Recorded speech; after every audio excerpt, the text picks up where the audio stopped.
અલંકાર આપે એવી એક ગુજરાતી પંક્તિની યાદ અપાવું તો, લાંબો ડગલો મૂછો વાંકડી શીરે પાઘડી રાતી, બોલ બોલ તો તોડી તોડી છેલ છબીલો ગુજરાતી ભાઈ, છેલ છબીલો ગુજરાતી.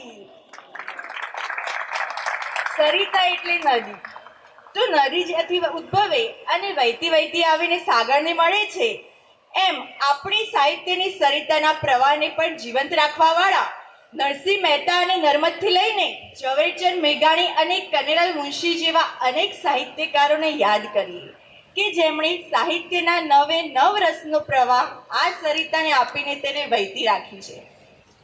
આપણે નાના હતા ત્યારે ભણતા હતા કે જેમ સફેદ પ્રકાશના એક કિરણમાંથી સપ્તરંગી મેઘધનુષ્ય સર્જાય છે અને સાતે રંગ એક રંગમાંથી ઝલકાય છે, એમ આપણે સૌ પણ આવી જ કંઈક સાહિત્યની સરિતાની પળો માણવાની છે. સત્ય અને સાહિત્ય, વાસ્તવની આંખ કે કલ્પનાની પાંખ? સાંભળીને જ મૂંઝવણ થાય છે ને કે શું વાસ્તવિકતા અને કાલ્પનિકતા?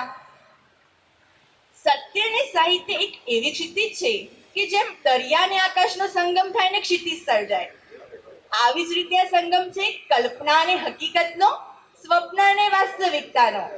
જે લઈને આવી રહ્યા છે એક એવા વ્યક્તિ કે જે આપણી સમક્ષ આપણી કોલેજની યુવા પેઢીને એક કે બે નહીં પરંતુ ત્રીજી વાર પ્રેરિત કરવા જઈ રહ્યા છે. આવી જ એક ક્ષણ હોય, સામે અષાઢ મેઘ ઘન હોય, ફણગો ફૂટે અટકતા જ ભીનો ભીનો પવન હોય, બોલાવે ગુજરાત આજે જય જેવા સ્વજન હોય. તો જોરદાર તાળીઓના ગડગડાટથી સ્વાગત કરીએ આજના મુખ્ય મહેમાન શ્રી જય વસાવડા સરનું.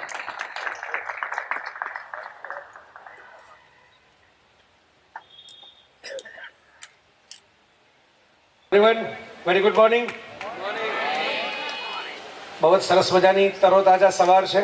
અમદાવાદમાં આજે ખરેખર સરસ સવાર પડી છે, કારણ કે એક બાજુ પ્રિય મોરારી બાપુની કથા ચાલી રહી છે, માનસ નવજીવન, ગાંધીજી અને કસ્તુરબાને સમર્પિત. બીજી બાજુ મરીઝ સાહેબ 102 નોટ આઉટ થયા. મરીઝ સાહેબ આમ એટલે એ શરીરથી આઉટ થયા છે, આપણા સ્મૃતિની અંદર એમના શબ્દોમાં નોટ આઉટ જ રહ્યા છે. એટલે સૌમ્ય છે અહીં પણ આવેલા અને અભિજાત અને એ બધાની સાથે એક મરીઝનો સરસ મજાનો કાર્યક્રમ છે. અને ત્રીજી આપણી આ સવાર છે. અને એ સિવાય લગ્નગાળામાં માલનારા લોકોની તો સવાર ક્યારની, એ તો સાંજ સવાર બધું જ સરસ સુશોભિત છે. હું હમણાં જ સાહેબને કહેતો હતો કે એલડીની સાહિત્ય સરિતામાં હવે હું મહેમાન ન કહેવાઉં, હું યજમાન કહેવાઉં. કારણ કે 3 વર્ષ હું પેલું અચળાંક હોય ને ફિઝિક્સમાં, પ્રક્રિયામાં કેટલાક અચળાંકો હોય કોન્સ્ટન્ટ, એટલે બાકીનું વેરિયેબલ થયા કરે અને એક કોન્સ્ટન્ટ હોય, એમ સાહિત્ય સરિતામાં હવે મને એવું લાગે છે કે હું કોન્સ્ટન્ટ થઈ ગયો છું. પણ મને મજા એ આવે છે. I would like to congratulate Viral અને એમની ટીમ કે 3 વર્ષથી, પહેલા વર્ષે તો અમે થોડું હજી બધા શીખતા હતા, એ લોકો પણ શીખતા હતા, અમે શીખતા હતા, તો એન્જિનિયરિંગની ને પોતપોતાની લેખન કારકિર્દીની એની વાતો કરવા માટે ધૈવત ને હું ને બધા 4-5 મિત્રો ભેગા થયેલા.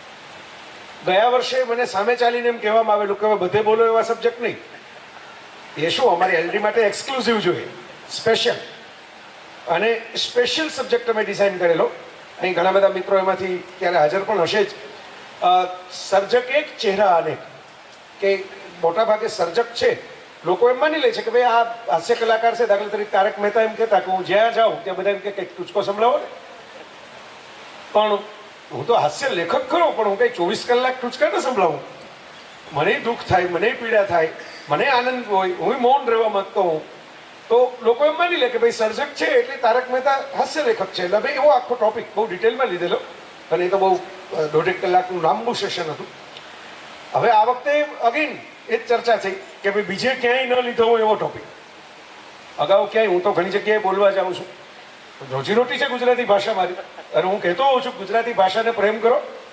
મને ખબર નથી એન્જિનિયરિંગની અંદર અત્યારે સ્કોપ કેટલા છે, જાત જાતના સર્વિસ બધા આવતા હોય છે, પણ ગુજરાતી ભાષા તમને એક લાલ રંગની વોલ્વો કાર અપાવી શકે એવું બને, એ તમને દુનિયા ફેરવી શકે એવું બને. અને મને એક આનંદ થયો કે એન્જિનિયર્સ અને આર્ટ્સ બંનેનું કોમ્બિનેશન દુનિયામાં થાય છે. હમણાં જ અમારા એક મિત્ર યુએસથી આવેલા, જૂના, એને આમ જુઓ તો એને આલ્મા મેટર કહેવાય એલડી, કારણ કે અહીંના જ સ્ટુડન્ટ હતા. તો અમે ઘણી વખત વિદેશ જઈએ ત્યારે જોઈએ કે ભાઈ ત્યાં ટેકનિકલ કોર્સિસ કરનારા સ્ટુડન્ટ્સ પોએટ્રી શીખતા હોય છે, ડ્રામા શીખતા હોય છે, આખા પેપર આપતા હોય છે લિટરેચરના. કોર્સ કરાવતા હોય છે, ડૉક્ટર પણ થાય અને ભેગું લિટરેચર એનો એક ટોપિક પણ હોય. આપણે ત્યાં કમ્પાર્ટમેન્ટ છે ફિક્સ થયેલા કે એક વખત તમે સાયન્સમાં ગયા એટલે પૂરું, આર્ટ્સમાંથી દૂર થઈ જવાનું. હવે સાયન્સમાં પણ આર્ટ્સની જરૂર એટલે પડે કે બધા ડૉક્ટર થાય પણ જે ડૉક્ટરને બોલતા સારું આવડે એને પેશન્ટ વધારે મળે. એટલે ભવિષ્યમાં ચેતન ભગતમાંથી આપણે યાદ રાખવાનું, જય વસાવડા તો ઠીક છે એન્જિનિયર નથી પણ ચેતન ભગત તો એન્જિનિયર છે, એટલે એમાંથી યાદ રાખવાનું કે એ વખતની બેચમાં કેટલા બધા લોકો હશે, પણ એમાંથી જે માણસ કોમ્યુનિકેશન કરતા શીખ્યો એને અત્યારે દુનિયા યાદ રાખી છે.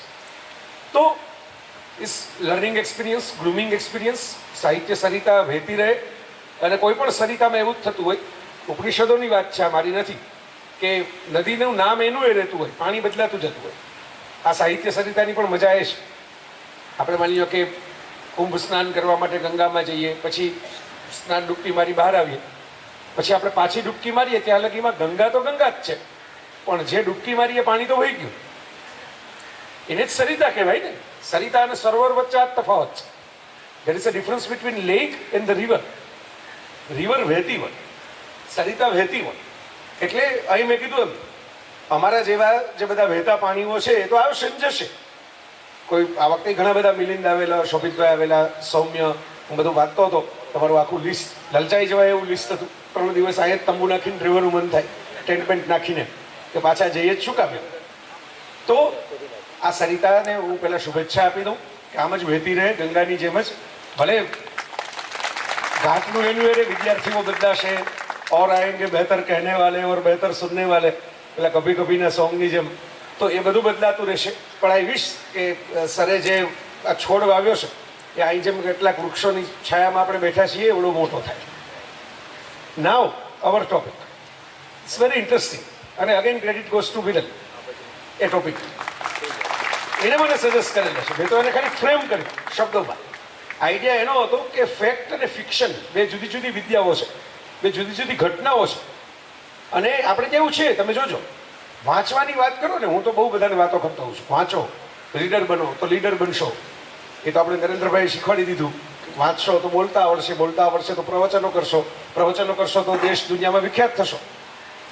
તો વાંચવામાં તો આ વાંધો નથી, હવે બધા શીખી ગયા ધીરે ધીરે. બીજા પણ જાણ્યું કે શશી થરૂર સાહેબ, તો એ પણ કેવી રીતે લીડર થયા, રાઇટર હતા, સ્પીકર હતા, અને એમ કામ કરતા કરતા લીડર થઈ ગયા. તો આમાં પક્ષની વાત નથી, જે લોકો વાંચે છે એ લીડર બને છે.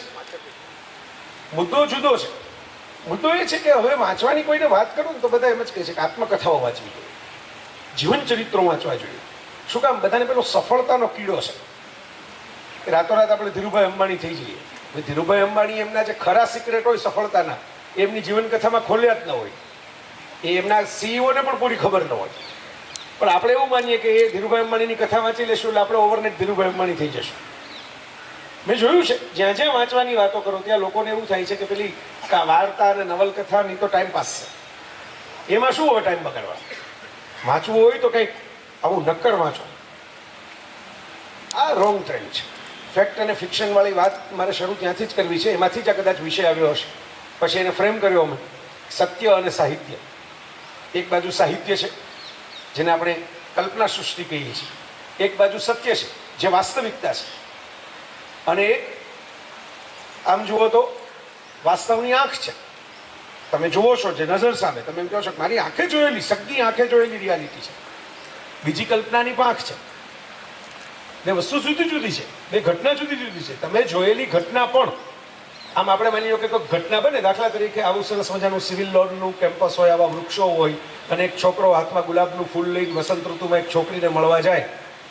આમાં મ્યુઝિક નથી વાગતું, આમાં ગીત નથી ગવાતા, બરાબર? આમાં આમ એન્ટ્રી પણ નથી પડતી, બરાબર? જે આપણે આ સીન તમે પિક્ચરમાં જુઓ તો જરા જરા ધીમું ધીમું સરસ મજાનું ગીત વાગે, સંગીત વાગે બેકગ્રાઉન્ડની અંદર. હવે તો મોટાભાગના ગીત બેકગ્રાઉન્ડમાં જ વાગે છે. પેલા ફોરગ્રાઉન્ડમાં બધા ફેરફૂદડી ફરતા હતા એ બંધ થઈ ગયું, હવે બધું બેકગ્રાઉન્ડ આવી ગયું. તો બેકગ્રાઉન્ડમાં સોંગ વાગતું હોય, આમ એન્ટ્રી પડતી હોય, કોઈકના વાળ આમ લહેરાતા બતાવે પહેલા, પછી એની આંખ બતાવે, પછી એનો ચહેરો બતાવે, કોઈના આમ પગ બૂટથી શરૂઆત થાય, પછી એના ગોગલ્સ બતાવે, પછી એનો ચહેરો બતાવે. સી છે તો એ જ ઘટના બનેલી છે, એ સત્ય છે, પણ એની રજૂઆતમાં પેલી કલ્પનાની પાંખ આવી ગઈ થોડી, એટલે વધારે ઇન્ટરેસ્ટિંગ લાગે છે, વધારે ચાર્મિંગ લાગે છે. આમ તો પ્રેમ આખો જ કાલ્પનિક ઘટના છે. વાસ્તવમાં તો ઘણા લોકોને ખબર હશે, હું ઘણીવાર મારા લેક્ચરમાં એવું કહેતો હોઉં છું કે હવે તો લવ લેટર લખાતા બંધ થઈ ગયા.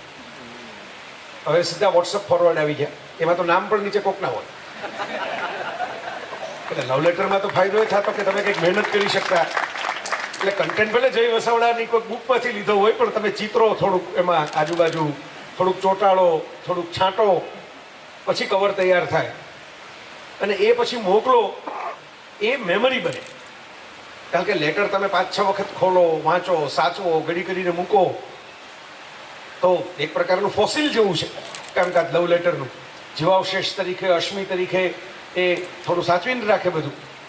હવે પેલી મેમરી બનતી બંધ થઈ ગઈ, કારણ કે વોટ્સઅપ ફોરવર્ડ તો આવ્યો, ડિલીટ થઈ ગયો, મોબાઈલનો હેન્ડસેટ ફરી ગયો, મેમરી વધારાની હોય બધી ગઈ. તો એને કારણે થાય છે કેવું કે જે લોકો ચાંદ સિતારાઓ તોડી દેશો એવી વાતો કરતા, હવે નથી કરતા. હવે બધા શીખી ગયા કે આવી બધી ખોટા ખોટા વાયદા ન કરાય. પણ જે એક જમાનામાં કરતા એ લોકો આવી બધા બેઠા હશે સિનિયર પ્રોફેસરો તરીકે, એ ઘણા બધા વડીલો પણ હાજર છે, બધા સત્યમુનિ જેવા. એને એવું કર્યું છે કે નહીં ખબર નથી પડી, તો અત્યારે પ્રેમપત્ર સરસ લખે છે, સુવાસિત અને સ્વ હસ્તાક્ષરમાં લખે છે. પણ મુદ્દો એ છે મિત્રો કે પછી લોટના ડબ્બે ઉતારીને નથી આપતા, ત્યારે જ ચાંદ સિતારાઓની વાતો હોય. પછી અતિ પરિચય અવજ્ઞા એવું સંસ્કૃતમાં કહેવાય. Anything which is close will getting blood. તમે સેલ્ફી પાડતી વખતે કેમેરો આમ રાખો તો સરસ આવે, આમ રાખો તો બધું વિખાઈ પીખાઈ જાય. એટલે એ પહેલાનો ગાળો અને પછીના ગાળા વચ્ચે કલ્પના અને વાસ્તવિકતામાં આટલો ફરક હોય છે. પેલી એક ફેન્ટેસી હોય છે કે આપણે સાથે મળીને દૂર કહી જાયેંગે, ઘર અપના બસાયેંગે. એવી દૂરવાળી જગ્યા ક્યાંય હોતી જ નથી. એવો યુટોપિયા, એવી કાલ્પનિક સ્વર્ગ કોઈને મળતું નથી. એટલે બહુ દૂર કંઈ જઈ નથી શકતા, સામસામે જ રહેતા હોય છે પછી એકબીજાને. અને એ જે ફ્રેશનેસ જે છે, એટલે હું તો એ પણ કહેતો હોઉં છું કે આપણી બધી જ લવ સ્ટોરીઝ જે છે, ક્લાસિક લવ સ્ટોરીઝ, આ બધી છે ને એ લગ્નમાં પરિણામતી નથી. રાધા કૃષ્ણથી શરૂ થઈ શેણી વિજાણંદ તમે જોઈ લો, જેટલી હોય મિર્ઝા સાહિબા, હીર નાઝા, રોમિયો જુલિયટ, જેટલી અમર લવ સ્ટોરીઓ છે, લૈલા મજનુ. શું કામ? કારણ કે પેલી ફેન્ટેસી તૂટી જાય છે. પેલું સગાઈથી લગ્ન વચ્ચેનો ગાળો, જેને ડેટિંગ પીરિયડ કહેવામાં આવે, એમાં ધુમ્મસ હોય છે. ધુમ્મસમાં પણ એમ લાગે કે અમદાવાદ છે સિમલા થઈ ગયું છે. પછી ધીરે ધીરે તડકો આવે, તડકો આવે એટલે બધું વિખેરાઈ જાય. પછી ખબર પડે કે આ તો એ જ ઓલા મેટ્રો ટ્રેન વાળા પાટિયા છે, ને એ જ ખાડા છે, ને એ જ ડાયવર્ઝન છે. આ ફરક હોય છે કલ્પના અને વાસ્તવ વચ્ચે. એટલે મેં કહ્યું કે આમ સામાન્ય સંજોગોમાં વાસ્તવિકતા શું છે કે I love you is a real statement. પણ એટલું કહેવાથી જ કંઈ ચાલતું બલતું નથી. તો બહુ લીસું થઈ ગયું. અમારા મિત્ર છે તુષાર શુક્લ એવું કહેતા હોય છે કે ભાઈ આઈ લવ યુ બોલો ને, એમાં પહેલા તો આવે આઈ, એટલે હું પછી તમે બધા, પછી યુ છેલ્લે હોય અને વચ્ચે લવ લટકતો હોય. તો સેન્ટેન્સમાં મહત્વ નથી, પણ સાહિત્ય ક્યાં આવે, લિટરેચર ક્યાં આવે, શબ્દની તાકાત ક્યાં આવે કે જ્યાં તમે એનામાં કલર ઉમેરો, જ્યાં તમે એનામાં સ્વાદ ઉમેરો. જેમ લોટ પડ્યો હોય તો આપણે કોરો જ ખાઈ શકતા. ઇવન મસાલાની પણ ચપટી તમે એમને લઈને મોઢામાં મૂકો તો કંઈ સ્વાદ નહીં આવે. થોડું મરચું ખાઈ જાઓ, થોડું જીરું ખાઈ જાઓ, થોડું મીઠું ખાઈ જાઓ, એમ કંઈ મજા નહીં આવે. મજા તો ત્યારે આવશે જ્યારે when you are cooking something. જ્યારે તમે કાચું શાક ખાશો તોય મજા નહીં આવે, બધું જ કાચું નહીં મજા આવે. Anything which is raw, uncook is not tasty. પણ જ્યારે તેલ પણ તમે એમને પી જાઓ ને 2 ચમચા, નહીં મજા આવે. હજુ આ બધું સત્ય છે ને. આપણા રસોડાથી શરૂ થાય છે, સાહિત્યને મૂકો બાદ. આપણા રસોડાથી આ વિષય શરૂ થાય છે. બધું સત્ય છે, બધું ફેક્ટ છે. અને છતાં એમાં ટેસ્ટ નથી. ફેક્ટમાં ટેસ્ટ નથી. રિમેમ્બર થાય, સત્યમાં સ્વાદ નથી હોતો. સત્યને અણી હોય છે, લોહી કાઢી નાખે, પણ સ્વાદ નથી હોતો. સ્વાદ માટે તમારે એને રાંધવું પડે. એ જ લોટમાંથી કંઈક તમે પૂરીઓ તળો, એ જ લોટમાંથી ઢોકળીનું શાક બનાવો. આપણે ત્યાં ભારતમાં તો એવું છે કે એક ખાલી ચણાનો લોટ તમારી પાસે હોય તો ખાલી થઈ જાય. એના પુડલા કરી શકો, એના થેપલા કરી શકો, એની પૂરણપોળી કરી શકો ચણાના લોટમાંથી, બરાબર. એની દાળ પણ કરી શકો, એના ભજીયા પણ કરી શકો. તો મહત્વની વાત એ છે કે જ્યારે બધા જ ઇન્ગ્રેડિયન્ટ્સ ભેગા થઈ જાય એક ચોક્કસ માત્રામાં એક નવું સ્વરૂપ ધારણ કરે ત્યારે ટેસ્ટી બને છે, ત્યારે સ્વાદિષ્ટ બને છે. એટલે માણસે આ સાહિત્યની ઉડાન શરૂ કરી. પેલું આઈ લવ યુ કેવું એમાં બહુ ટેસ્ટ નથી આવતો, એ તો કીધા રાખે. ઘણા તો એવા હોય, આપણે ગુજરાતીઓ તો બધા રક્તદાન કરે કે ન કરે, અંગદાન કેડેવર ટ્રાન્સપ્લાન્ટ માટે કરે કે ન કરે, પણ હૃદયદાન તો બહુ કરે કોલેજમાં હોય ત્યારે. સાહેબના આવા કિસ્સાઓ આવતા હશે ટેબલ ઉપર, સવારથી સાંજ સુધીમાં 5-6 જગ્યાએ આપી આવે. બીક લાગે કે પછી કોઈક રાખશે નહીં રાખે, એટલે શું 5-6 જગ્યાએ ઇન્વેસ્ટમેન્ટ કર્યું હોય તો એક જગ્યાએથી તો રિટર્ન આવે એમ. તો આ જે વાત છે એમાં મેં કહ્યું એમાં સત્ય છે. હું તને ચાહું છું એ સત્ય છે, પણ એમાં સાહિત્ય નથી, એમાં ઇવેન્ટ નથી, એમાં ડ્રામા નથી, એમાં મેમરી બને એવું કંઈ નથી, એમાં સામી વ્યક્તિ યાદ રાખે અને મનમાં વિચાર કરે એવું કંઈ નથી. પણ સાહિત્ય જ્યાં એન્ટ્રી કરે, તને મેં ચાહી હતી યુગોથી પ્રચંડ સહરાના રણની તરસથી, જો ત્યાં કલ્પના આવી ને કે તમે આમાંથી એ કદાચ કવિ જેટલું ઓળખું છું બરાબર, જેટલો એમનો બાયોડેટા મેં વાંચેલો છે, એ કંઈ ગયા નહોતા ત્યાં સહરાના રણની અંદર, પણ આફ્રિકામાં સહરા ડેઝર્ટ છે અને એ બહુ મોટું રણ છે, અને એમાં તમે ભૂલા પડી ગયા હોય, પાણી તમારી પાસે ન હોય, ગળામાં કાંટા ફોંકાતા હોય ને તે તરસ લાગે ને ત્યારે તમને એમ થાય કે હીરા માણેક મોતી સોનું જેટલું પહેર્યું હોય બધું ઉતારી દઉં, પણ એક ગ્લાસ પાણી પી લઉં, એ જે તડપ ભેગી થાય, એમ મેં તારી ચાહત કરી હતી. જો આ સાહિત્ય છે, આ કલ્પનાની પાંખ છે નહીં. એક સૈયદ નિઝામી નામના ફારસી કવિની કવિતા છે, મેં તો ઇંગ્લિશમાં વાંચેલી અને એનું ગુજરાતી મારા લેખ માટે મેં કરેલું. એવી સરસ મજાની કવિતા છે કે મારો અવાજ તને સંભળાતો ન હોય. આમ કવિ કહેવા બહુ સિમ્પલ જ માગતા હોય બધું, પણ એનું ડેકોરેશન એવું કરે ને, બરાબર. તમે તો કાલે જ કવિતા સાંભળીને બેઠા છો અહીં. મારો અવાજ, હવે વાત એટલી જ છે કે ભાઈ હું ફોન કરું છું તું ઉપાડતી નથી કેમ, હું મેસેજ કરું છું 2 બ્લુ ટિક કેમ નથી થતી, સામું typing dot dot dot dot કેમ નથી આવતું, આવે તો પાછું એવું આવે, કવિને પ્રોબ્લેમ આટલો જ છે, બીજો કઈ જાજો પ્રોબ્લેમ છે નહીં મોટો. પણ હવે એને મૂક્યો છે કેવી રીતે આ જ પ્રોબ્લેમ. મારો અવાજ તને સંભળાતો ન હોય તો એમાં ઉમેર એક મહેલ, એમાં ઉમેર એક ઝરૂખો, એડ એડ એડ. આપણે પેલા પ્રોસેસ કરતા હોઈએ 12મા સાયન્સના ઓલા એક્સપેરિમેન્ટલ લેબોરેટરીમાં, એમાં ના આવે કે આટલું નાખો, પછી આ નાખો, પછી આ નાખો, પછી આ નાખો, એડ. પેલા મહેલ ઉમેર, પછી ઝરૂખો ઉમેર, એમાં ઉમેર એક રાજકુમારી,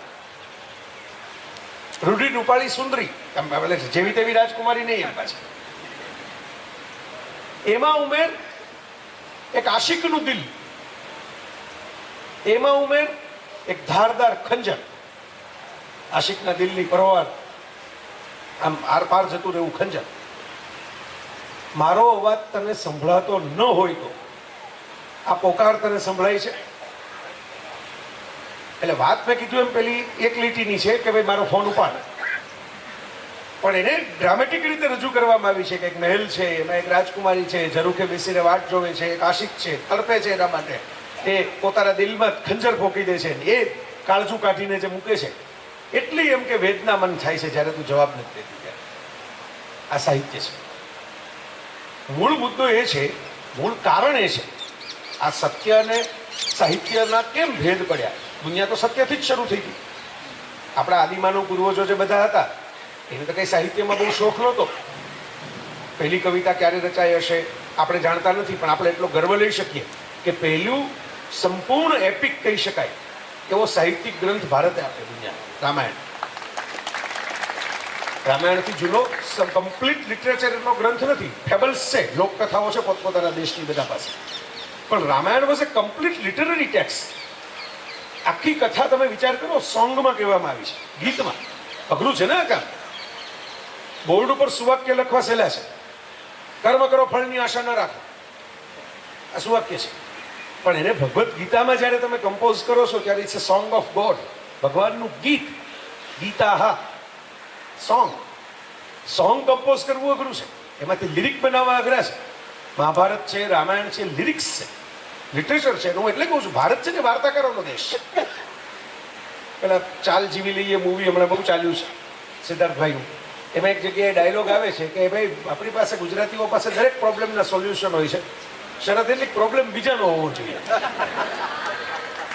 એટલે મેં એકવાર ફેસબુક ઉપર એવું લખેલું કે ભાઈ આપણે જ્યાં ભારતમાં છે ને દર બીજો માણસ કાં એડવોકેટ હોય અને કાં ડૉક્ટર હોય. તમે એમ કહો કે આપણી મારી તબિયત સારી નથી, માથું જરા ભારે રહે છે, એટલે તરત તમને એમ કે એક કામ કરો, અજમો છે ને એ વાટી અને પછી એમાં થોડી ખાંડ મિક્સ કરી અને સવારમાં ફાકડો ભરી જાવ ને તો માથું ઉતરી જશે. ડૉક્ટર જ હોય, તમે જોજો એની પાસે દરેક બાબતના ડૉક્ટરી જવાબ હોય અને કાંઈ એડવોકેટ હોય, દલીલે ચડી જાય. એમ તમે કેમ પુલવામામાં થોડું થાય, એમ આમ જ થવું જોઈએ. આપણે આફિસ સહિતને ઉંચકીને આ જ લઈ આવવો જોઈએ સીધો આ સિવિલ લોનમાં જ. પણ કેમ તમે એમ પૂછો તમે જાશો? મેં તો એક ભાઈએ મને કીધું, મેં કીધું બહુ જ સારું કહેવાય. મેં કીધું આ મને તો ખબર નથી પડતી કેમ લઈ આવો, પણ તમને ખબર છે તો મેં કીધું તમે જાશો? તો મને કહે કે ના ના, હું તો અહીં બેઠો બેઠો હું તમને કહી દઉં શકું કે ભાઈ કેમ કરવાનું. કરવાનું તો લશ્કરવાળાએ હોય ને. કીધું લશ્કરવાળાએ જ કરવા જોઈએ ને. તમે શું કામ વચ્ચે ડબકા મૂકો છો કે લશ્કરવાળાએ શું કરવું? સી પેલી ફેન્ટસી છે ને, પેલી એક ફેન્ટસી છે. આપણે પિક્ચરમાં કેટલી વાર દાઉદને પકડી આવ્યા, તમે જોયું નહીં? બરાબર, 3-4 પિક્ચર બની ગયા જેમાં આપણે દાઉદને ઉપાડીને ભારત લઈ આવ્યા હોય, ઉડાડી દીધો હોય. તો ફેન્ટસી એક વાત છે, રિયાલિટી બીજી વાત છે. હવે આમ જંગલમાં ફરવા જવાની વાત થાય, બધાને એમ કેવી મજા આવે. આમ જંગલના તો આપણે પાછા પિક્ચરમાં ગીતો બનાવ્યા, ઓ ભવરે ને આંતે ને એવા બધા. જંગલ જંગલ બાત ચલી હે પતા ચલે, આપણને એમ થાય કે આપણે મોગલીની જેમ ઠેકડા મારતા મારતા જ રહીએ લાઈફમાં. પછી તમે જોજો જે ગયા છે ને કેમ્પમાં, તો કે ભાઈ એમ કે મચ્છર બહુ કરડે છે, તમારી પાસે ઓડોમસ છે, તમારી પાસે ક્રીમ છે. સી કારણ કે ઓલું જે ગીતો ગવાય છે જંગલના, એમાં જ કંઈ ઓડોમસ આવતો જ નથી. ટાર્ઝન ઓડોમસ લગાડીને સૂતો તો એવું તો કંઈ આપણે વાંચ્યું જ નથી. પણ એકચ્યુઅલ તમે જ્યારે ટાર્ઝનની જેમ જંગલમાં જાઓ છો ત્યારે તો મચ્છર કરડે છે. એ રિયાલિટી છે. તો એ મચ્છરવાળી રિયાલિટીને તમે સાઈડમાં રાખો તો ટાર્ઝન ક્રિએટ થાય ને. બરાબર, પેલું નથી પેલો ક્લાસિક જોક કે ભાઈ આ જંગલમાં મોગલીને ચડ્ડી કોણ સીવી દીધું? ચડ્ડી પહેન કે ફૂલ ખીલાય, પણ આ જંગલમાં એને ચડ્ડી સીવી કોણે દીધી? ટાર્ઝનને રેઝર કોણે આપ્યું? ટાર્ઝન જો જ્યાં જ મોટો થયો આફ્રિકાના જંગલોમાં, તો એને દાઢી સાફ કરવાનું રેઝર ક્યાંથી લઈ આવ્યો હોય? બરાબર, એ પણ આવા સવાલો પૂછો તો પેલી ફેન્ટેસી બ્રેક થઈ જાય. તમે જુઓ, સાહિત્ય જે આપણે સર્જન કર્યું હોય ને મનમાં, એ તૂટે. અને ખરા સાહિત્યકારની મજા જ એ છે કે તમને આવો સવાલ થવા જ નથી. તમે ટાર્ઝનની અત્યાર સુધીની કથાઓ વાંચી હોય, જોઈ હોય, ફિલ્મો જોઈ નાખી હોય, ત્યાં લગી તમને આવો સવાલ ન આવે કે રોજ સવારે ક્લીન શેવ કેવી રીતે હોય? બરાબર, ધારો કે હાથેથી ખેંચીને માણસો વાળ તો કાઢી શકે, પણ એ તો વર્ષે એકવાર થાય. રોજ સવારે ટાર્ઝન આટલો ક્લીન શેવ કેવી રીતે હોય? આનો જવાબ નહીં મળે. શું કામ? કારણ કે પેલી કલ્પનાની સૃષ્ટિ એટલી બધી પાવરફુલ છે કે તમને આ સવાલ જ થતો બંધ થઈ જશે કે આવું કેવી રીતે, એ આપણે નહીં પૂછીએ. આની જ મજા છે જીવન. આપણે ભગવદ્ ગીતા યાદ રહી ગઈ, ઉપનિષદો ભૂલાઈ ગયા, વેદ ભૂલાઈ ગયા, પુરાણો અમુક ભૂલાઈ ગયા. ગીતા બધાને લગભગ યાદ છે, ઘરમાં પણ ગવાતી હોય. હું હસતા હસતા કહેતો કોઈ ગુજરી જાય ત્યારે તો આપણે ખાસ બોલીએ, જીવવાનો ગ્રંથ છે પણ આપણે સાંભળીએ મર્યા પછી. તો ગીતા યાદ રહી ગઈ, એની પાછળનું શું છે? એની પાછળ એક કહાની છે, સાહિત્ય, લિટરેચર. સામસામા ભાઈઓના લશ્કર ઊભા છે. અર્જુન જરા ડિપ્રેસ થઈ ગયો છે કે એક્ઝામ નથી દેવી, ડેટ આવી ગઈ પણ ડ્રોપ લેવો છે. પછી એના મેન્ટોર, એના કોચ, એના ટીચર, એના ગાઈડ, એના પ્રોફેસર એને આવીને કહે છે જો તારું પેપર હું લખવા નહીં આવું, પણ એટલીસ્ટ હું થર્મોસ લઈને બહાર ઉભો રહીશ ખરો જો તું પેપર લખવા જઈશ તો. પણ પેપર તો તારે જ એટેન્ડ કરવાના છે. Question you have to attend. See એ આખી વાત જે છે એમાં એક ડ્રામા છે, એમાં એક એક્શન પીસ છે. સામસામે લડે છે માણસો અને પછી આપણે ડાયલોગ બાજી આવે એવી વાત છે. અને એ જે વાત છે એને કારણે ગીતા પોપ્યુલર છે. ખાલી પેલું સત્ય જ નક્કર લખ્યું હોત ને કે આત્મા પરમાત્માનું આ સત્ય છે, તો એ તો ઈશાવાસી ઉપનિષદમાં લખાયેલું છે, એ તો કઠોપનિષદમાં લખાયેલું છે, એ તો ઋગ્વેદની કેટલીક ઋચાઓમાં છે, અથર્વવેદ ને યજુર્વેદમાં છે. પણ એ આપણને બહુ યાદ નથી રહેતું. આ બીજી વાત મેં કહ્યું ને કે સાહિત્ય ટેસ્ટી હોય, સ્વાદિષ્ટ હોય. સત્ય સ્વાદિષ્ટ નથી હોતું, પણ પેલો વઘાર કરો, પેલું તળો, વાનગીઓ બનાવો, મસાલાને પકાવો ત્યારે સ્વાદિષ્ટ બને છે. એવી જ આ બીજી વાત યાદ રાખવા જેવી છે કે સત્ય એટલું યાદગાર નથી રહેતું જેટલું સાહિત્ય રહે છે. સત્યમાં ડ્રામા ઉમેરવો પડે ને યાદગાર બનાવવા. પણ ઘણા લોકો એમ કે એકલા ગાંધીજીને જ બધા આખા દેશ કેમ યાદ કરે? બીજા નેતાઓ હતા જ, ગાંધીજી તો એવા માણસે નહોતા કે બીજા નેતાઓનું અપમાન કરે અથવા તો એવો હુકમ બહાર પાડે કે મારા સિવાય કોઈના નામ લેવા નહીં. છતાં કેમ બધાને રસ ગાંધીજીમાં વધારે પડે છે? કારણ કે ગાંધીજીની લાઈફ છે ને ફૂલ ઓફ ડ્રામા છે. રેક ટુ રિચીસ જર્ની જેવું છે. મોહનદાસ નામનો એવરેજ સ્ટુડન્ટ, જેના શિક્ષકો પણ ગભરાતા હોય કે ઇન્સ્પેક્શનમાં આ ભાઈ કંઈક ઉકાળે નહીં, બાજુવાળામાંથી જોઈ લેવું ટીચર કહેતા હોય, અક્ષર ગડબડિયા થતા હોય, જે ઘરેથી ભાગીને નાટક જોવા જતો રહેતો હોય, ઘરમાંથી સોનાનું કડું ચોરી લેતો હોય. આ કેવો એક સાવ ડાર્ક છેડો છે, જેને રસ્તામાં અંધારામાં રસ્તો ક્રોસ કરવામાં બીક લાગતી હોય. ત્યાંથી એક માણસ છે એ ઇન્ડિવિજ્યુઅલ પાવર ગેઇન કરતો કરતો, ગ્રોથ કરતો કરતો એ લેવલે પહોંચે કે જે એના દુશ્મનોની સામે જઈને ઊભો રહે અને છતાં એમ કે હું તમને હથિયાર નહીં ઉપાડું. જેની પાસે ફૂલ ઓન પબ્લિક પાવર હોય. અત્યારે તો લોકો પોતાના ફેન હોય તો એને ટ્રોલ કરાવવા માટે કહે, બરાબર, છતાં એમ કે નહીં, આપણે કોઈને મારવા નથી, કોઈકને તમે મારો તો હું ઉપવાસ ઉપર ઉતરી જઈશ, કોકની સાથે માથાકૂટ કરશો તો હું મારી જાતને કષ્ટ આપીશ. એમાં એનો દીકરો હોય તો પણ ભલે. 14મી ઓગસ્ટે માની લો કે આ તો ગાંધી 150 છે એટલે હું યાદ કરું છું, પણ આમાં છે સત્ય અને સાહિત્યની વાત. ગાંધીજી તો શુદ્ધ સત્યવાદી, ક્યાંય સાહિત્યને લાગે વળગે નહીં. કોઈક ફરિયાદ કરી હતી કે ઓલા હરિવંશરાય બચ્ચન દારૂ પીવાની કવિતા સંભળાવે બધા, બેર કરાતે મંદિર મસ્જિદ, બેર કરાતી મધુશાલા. પછી ગાંધીજીએ બચ્ચન સાહેબને મળવા બોલાવ્યા એ જમાના, અને પછી કવિતા સાંભળી. ગાંધીજી એમ તો સૂઝ, ટાગોર પણ એમના મિત્ર, મેઘાણી એમના મિત્ર, એટલે સૂઝ ન હોય એવું તો ન હોય, રસ ન હોય. એટલે ગાંધીજીએ કહ્યું કવિતા મારો વિષય નહીં, પણ મને એટલી ખબર પડે કે આ કઈ દારૂની કવિતા તો નથી જ, આ કવિતા છે એ તો જીવનના રસની કવિતા છે, એટલે તમે આ સંભળાવવાનું ચાલુ રાખો, એવા આશીર્વાદ આપ્યો. પોતે કઈ પિક્ચર જોવા જતા નહીં, એમના ઉપર ઘણા પિક્ચરો બની ગયા. તો પેલું સત્ય છે, ગાંધીજી જીવ્યા એ સંપૂર્ણ સત્ય છે. એમણે હાથે ચરખો કાપ્યો. હવે ચરખો જેમને કાપવાનો આવે વિદ્યાપીઠમાં, કોઈ વિદ્યાર્થી ભણતા હોય તેને ખબર હશે, તો બોરિંગ લાગે છે. ઘણી વખત લોકો રજૂઆત કરવા જાય છે કે હવે આ બંધ કરાવો ને, બરાબર. જો એમણે ચરખો કાપવો બોરિંગ પ્રક્રિયા છે, પણ ગાંધીજી સાથે એક ચરખો જોડાયેલો હોય એ બહુ ઇન્ટરેસ્ટિંગ વિઝ્યુઅલ છે. લોકો એનો ખાસ સિમ્બોલમાં, ડિઝાઇનિંગમાં ઉપયોગ કરે છે. બહુ મોટા મોટા ડિઝાઇનરો ચરખાનો સિમ્બોલ બનાવે છે ગાંધીજીને રિપ્રેઝેન્ટ કરવા.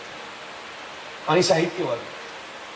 પણ મૂળ વાતમાં જે ડ્રામા છે, જેણે પોતાની પોતલીમાં નોટ રાખવાનું ખિસ્સું ન રાખ્યું હોય, એ માણસ રિઝર્વ બેંક ઓફ ઇન્ડિયાની નોટ ઉપર જઈને બેસે, એ ડ્રામેટિક મોમેન્ટ છે. તમે ગાંધીજીના જેટલા કોસ્ચ્યુમ્સ છે બધા અમદાવાદમાં તો બહુ બધા પૂતળાઓ છે, અહીં આશ્રમ છે, તમે અલગ અલગ બધા બાપુની કથામાં પણ ગાંધીજીની કસ્તુરબાનું પેલું મોડલ રાખવામાં આવ્યું છે. તમને કંઈ ખિસ્સું નહીં દેખાય. તમે કલ્પના કરો ગાંધીજીની પોતળીમાં એક સરસ મજાનું ખિસ્સું હોય, એમાં ગાંધીજી પાકીટ રાખતા હોય, ખિસ્સામાંથી કાઢીને કોકને પૈસા દેતા હોય, તો તમને આમ દ્રશ્ય જ ફિટ નહીં થાય મગજમાં કે આ જામતું નથી બરાબર. સી તમે આમ, આપણે એક સેલ્ફી પડાવવા માટે ક્યાંક ગયા હોય અને ન પડે તો આપણને આમ આખી જિંદગીનો અફસોસ થાય. હોય તો લોકો જાય છે અમુક જગ્યાએ એટલે ફોટા પડાવે, તો ફરવા નથી જતા. એ ધોધ હોય તો બેકગ્રાઉન્ડમાં ફોટામાં જોઈ ત્યારે ખબર પડે, એટલે આપણે પહાડનો ફોટો પડાવ્યો ધોધ પણ હતો, ઘરે આવીને જોયું.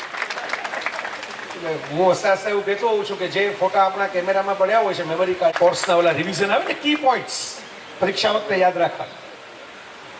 સાહિત્ય સત્ય કરતા વધુ સ્વાદિષ્ટ છે. સાહિત્ય સત્યમાં સ્વાદ ઉદે. સાહિત્ય સત્ય કરતા વધુ મેમોરેબલ, યાદગાર, સ્મૃતિમાં આવે. વધારે સ્મૃતિવાળું છે, વધારે યાદગાર છે. કહાનીઓ યાદ રહી જાય છે, વાસ્તવિકતા ભૂલાઈ જાય છે. આપણા લાઈફમાં એવું હોય, તમે રિવાઇન્ડ કરો તમારી લાઈફને, જે બેસ્ટ મોમેન્ટ હોય કે કંઈક સ્કૂલમાં કોઈ ટ્રોફી મળી હોય, કંઈક કોઈ જગ્યાએ આપણે પહેલી વખત ફરવા ગયા હોય, તો એની આસપાસ જે બીજી માથાકૂટ થઈ હશે ને, ધારો કે બેગનું નાકું તૂટી ગયું હશે જ્યાં ફરવા ગયા ત્યાં, એ બેગનું નાકું તૂટી ગયું નહીં ભૂલાઈ જશે, પણ એ ફરવા વાળું જે વિઝ્યુઅલ છે ને, તમે કંઈક ચકડોળની પાલખીમાં ઝૂલતા હશો, એ તમારા મગજમાં છપાઈ જશે. એટલે ત્રીજી વાત આ મેં તમને કહ્યું, સત્યની તેજાબી અસર સાહિત્ય ઓછું કરે છે. સત્ય અને સાહિત્યમાં આ સમજવા જેવું છે. તો હવે અહીંથી એક નવી વાત શરૂ થાય છે, આપણો બીજો ફેઝ આજની વાત, ધ પાવર ઓફ ઇમેજિનેશન. આ તો તમારે એન્જિનિયરિંગમાં કામ લાગે એવી વાત છે. પાવર ઓફ ઇમેજિનેશન જેટલું શોધવા જેટલું તો હવે આમે શોધાઈ ગયું. તમે વિચાર કરો, મોબાઈલ શોધાઈ ગયા, બધા લગભગ એક સરખા લાગવા માંડ્યા. એટલે હવે એક કંપનીએ નક્કી કર્યું કે આપણે ફોલ્ડ, ડબલ ફોલ્ડ થાય એવો મોબાઈલ બનાવીએ. સેમસંગે હમણાં એક ગેલેક્સી ફોલ્ડ એવો લોન્ચ કર્યો છે મોબાઈલ. એટલે કે બેઝિક ડિઝાઇનમાં હવે ફેર થઈ શકે એમ નથી, એ તો હવે પરફેક્ટ થઈ ગયું. આ માઇક્રોફોનની બેઝિક ડિઝાઇન પરફેક્ટ થઈ ગઈ. વધુમાં વધુ તમે એને લેપલ બનાવો, અહીં ભરાવો, અહીં ભરાવો, અહીં ભરાવો, પણ માઇક્રોફોનનો બેઝિક કોન્સેપ્ટ હવે ડેવલપ થઈ ગયો. લાઇટનો બેઝિક કોન્સેપ્ટ ડેવલપ થઈ ગયો. પંખાનો બેઝિક કોન્સેપ્ટ ડેવલપ થઈ ગયો. તો બેઝિક કોન્સેપ્ટમાં કંઈ થઈ શકે એમ નથી. તો હવે તમારે ઇમેજિન કરવું પડે કે વધારાના કયા આઈડિયા લડાવી શકે. ટીવી બધા એક જ સરખા દેખાય છે. જુઓ, હોટલમાં જાઓ, ઘરમાં જાઓ, બધે એક જ સરખા કાળા રંગની ટ્યુબવાળા ફ્લેટ બેક ટીવી છે. તો ટીવી વેચવા કેવી રીતે? અને તમે જુઓ કેટલાક એક્ઝિસ્ટન્શિયલ ક્વેશ્ચન હોય. દાખલા તરીકે ફેશનમાં બધાને એવા શર્ટ, એવા ડ્રેસ જોતા હોય કે જે કોઈની પાસે ન હોય, એટલે એક્સક્લુઝિવ. અને એવા જોતા હોય જે ટ્રેન્ડમાં ચાલતા હોય. It's a classical paradox. જો ટ્રેન્ડમાં ચાલતા હોય તો બધા પાસે હોય ને ટ્રેન્ડ કહેવાય. તમારે એવું નથી જોતું કે ટ્રેન્ડની બહારનું હોય. જોઈએ છે ટ્રેન્ડી અને પાછું જોઈએ છે એક્સક્લુઝિવ. જોજો, આવા ઘણા પેરેડોક્સ છે જીવનમાં, સાહિત્યમાં, ઇમેજિનેશનની દુનિયામાં. આમ તમે માની લો કે કલર ટીવી વાળા સરસ મજાની જાહેરાત આવે કે અમારો જે લાલ રંગ છે, અમારો જે આ નવી પિક્ચર ક્યુબ છે, એ તમે ક્યાં જુઓ? તમારા પોતાના કલર ટીવીમાં. જો એમાં તમને એ લાલ રંગ અને જે પિક્ચર ક્યુબની ઇફેક્ટ છે એ સરસ દેખાતી હોય તો એનો અર્થ એ કે તમારું ઓલરેડી એક્ઝિસ્ટન્ટ ટીવી છે એ જ બહુ સારું છે. જો નથી દેખાતી તો તમને ખબર કેમ પડી કે આ ટીવી જે જાહેરાત કરે છે એ વધારે સારું કલર લઈ આવે છે? આપણે ડિફરન્સ કેમ સમજાણો કે આ લાલ જુદો છે ને ઓલો લાલ જુદો છે?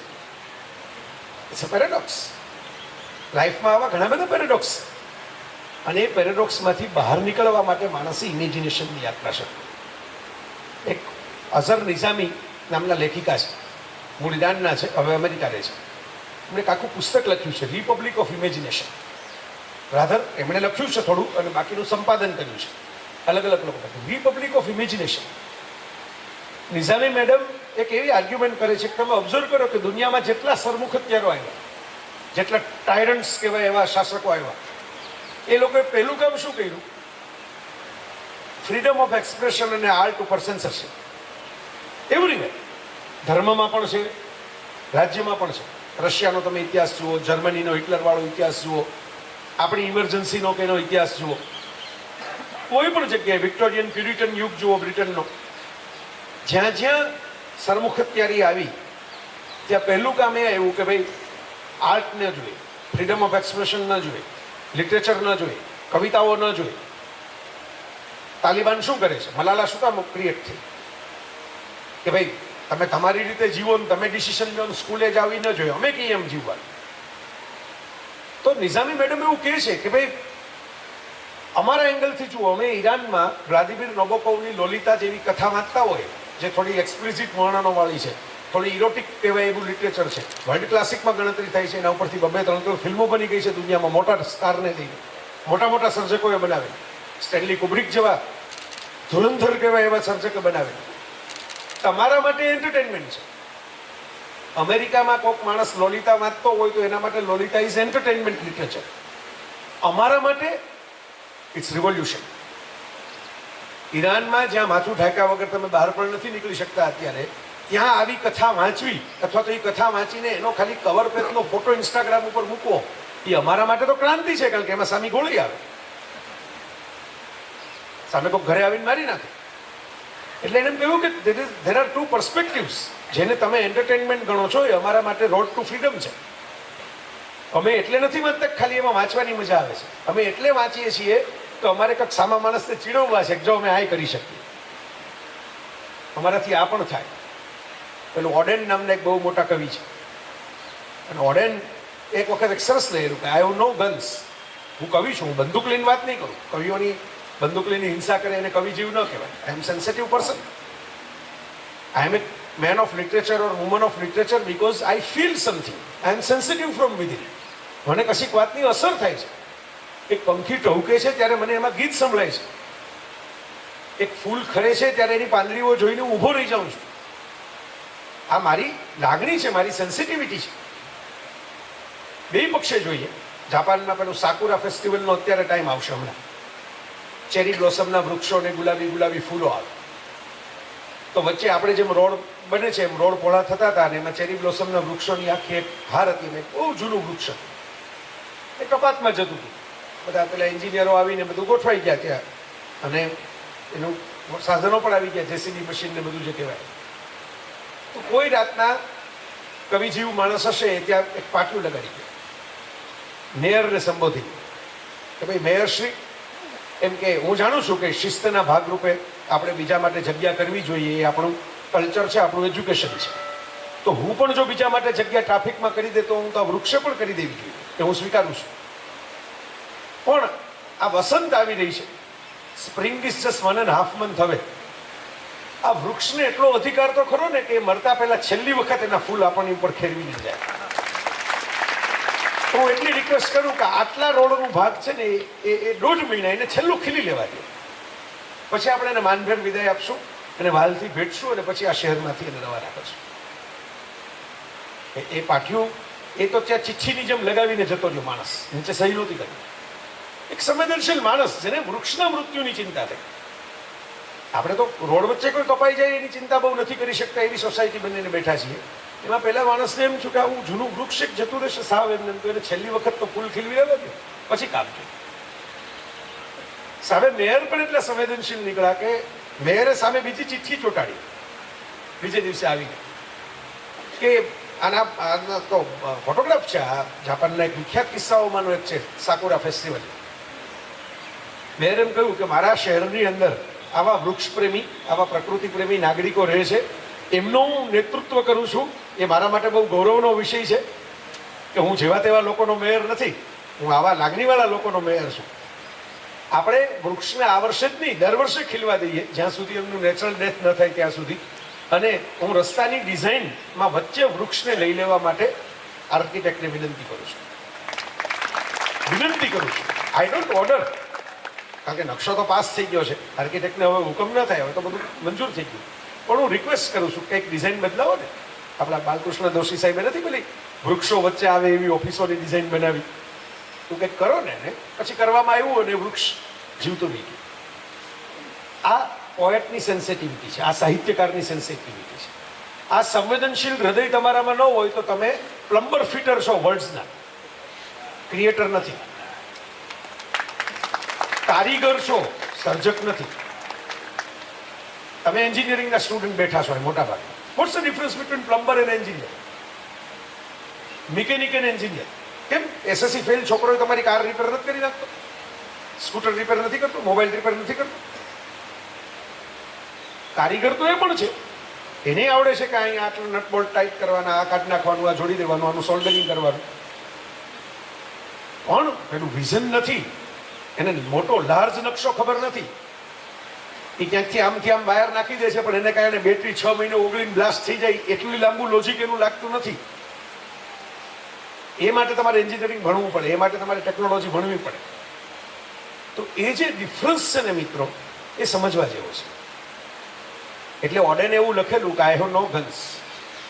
હું કવિ છું, લેખક છું, હું સર્જક છું. બંદૂક લઈને ખિસ્સામાં લઈને ફરીને મવાલીની જેમ ધાકધમકી આપું, મારી નાખું, ગાળાગાળી કરું, ધોકાબાજી કરું, એ હું નહીં. But I can સ્પીટ on your face. હું ખિસ્સામાં બંદૂક રાખીને ફરનારો માણસ નથી, તલવાર રાખીને છરી રાખીને ફરનારો માણસ નથી.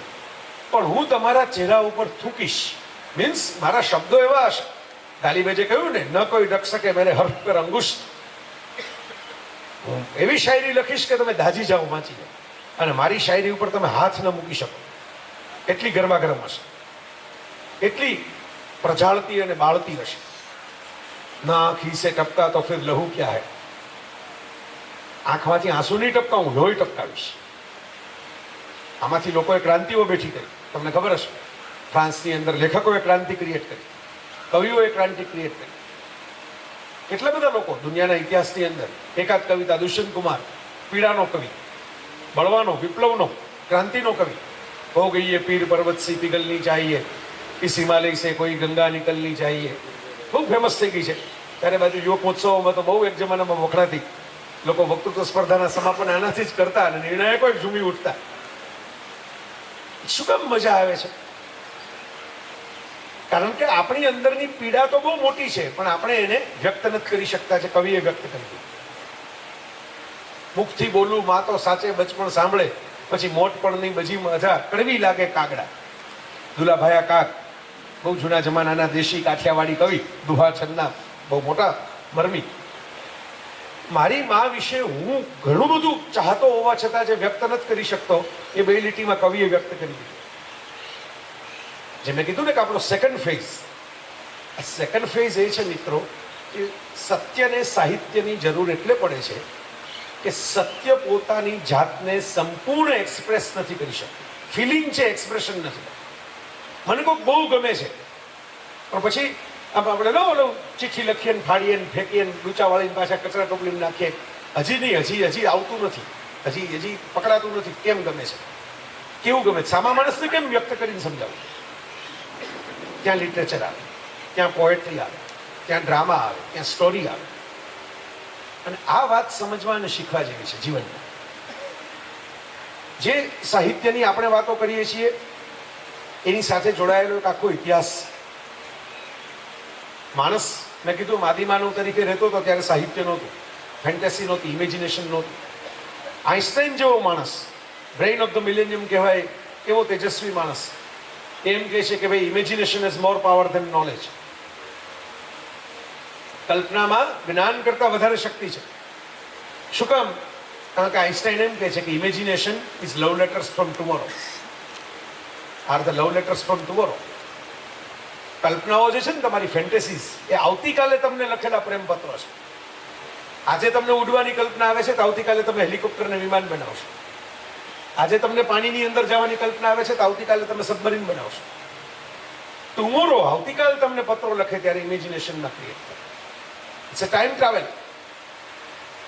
તમે આંખ વીંચો, આપણે આમ વિચાર કરીએ કે મહાભારતનું યુદ્ધ ચાલી રહ્યું છે, કૃષ્ણ ઊભા છે, રથ પડ્યો છે. ટાઈમ ટ્રાવેલ કરાવી દે તમને. અરેબિયન નાઇટ્સ શું છે? અરેબિયન નાઇટ્સને જો તમે શાંતિથી જુઓ તો છે શું? એક રાજા છે, ક્રૂર છે, સ્ત્રીઓ માટે એને ધિક્કાર છે. એની પત્ની બેવફા નીવડી ત્યારથી એને સંકલ્પ લીધેલો છે કે ભાઈ જેટલી સ્ત્રીઓ હોય એને પતાવી દેવાની. અને રાજા છે એટલે એને તો મોજ મુજબ પતાવી દે. એટલે આમ કે માસ મર્ડર કરવાને બદલે એમ કે લગ્ન કરવાના, સુહાગરાત ભોગવવાની, બીજે દિવસે સવારે માથું કાપી નાખે. તલવાર લઈને જ આવે શયનખંડમાં. This is the back story of Arabian nights. Arabian nights means Saladin, Sindbad ખલાસી. તમને એમ લાગે કે આવી મજાની સરસ મજાની વાર્તાઓમાં આવી ભયાનક, ક્રૂર, આટલી બધી બ્લડ શેડિંગ વાળી ગોરી, આવી ગોરી ઇંગ્લિશમાં શબ્દ છે, પેલા આપણી ગોરી પાછી બહુ જુદો છે, ગુજરાતી ગોરી. તો આવી કહાની પણ એ છે.